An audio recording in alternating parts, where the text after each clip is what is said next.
आपने तो सुना ही होगा, नालंदा विश्वविद्यालय 9 मंजिला इमारत, 90 लाख से ज्यादा पुस्तकें। तीन खिलजी आया और उसने उसको जला दिया और 6 महीने तक ये पुस्तकें जलती रहीं। और क्यों जलाया जानेंगे नहीं आप? आइए जानते हैं। एक बार खिलजी बहुत बीमार पड़ गया, मरने के हालत में आ गया। कोई हकीम उसको ठीक नहीं कर पाया तो किसी ने बताया कि नालंदा विश्वविद्यालय में आचार्य राहुल भद्रसेन रहते हैं, जो आयुर्वेद के प्रकांड पंडित और विद्वान हैं। वो शायद आपको ठीक कर सकते हैं। खिलजी ने आचार्य राहुल भद्रसेन को बुलाने का आदेश दिया।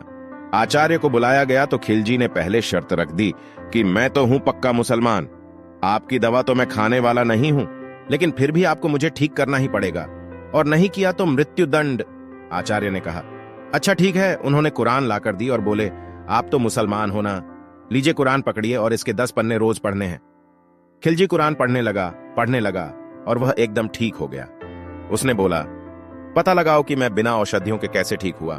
तो पता चला आचार्य ने कुरान के पन्नों पर आयुर्वेद औषधि लगा ली थी, और जब वह कुरान के पन्नों को पलट पलट कर पढ़ता था तो श्वास के द्वारा औषधियां भी अंदर प्रवेश कर गईं और वह ठीक हो गया।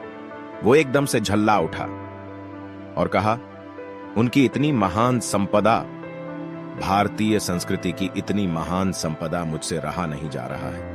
और फिर क्या, हमला कर दिया नालंदा पर, तोड़ दिया नालंदा को, आचार्यों के हाथ काट दिए, ब्रह्मचारियों को जिंदा भालों की नोक पर टांग दिया, वेदों को आग लगा दी, पुस्तकालय को धूं धूं कर अग्नि को सुपुर्द कर दिया।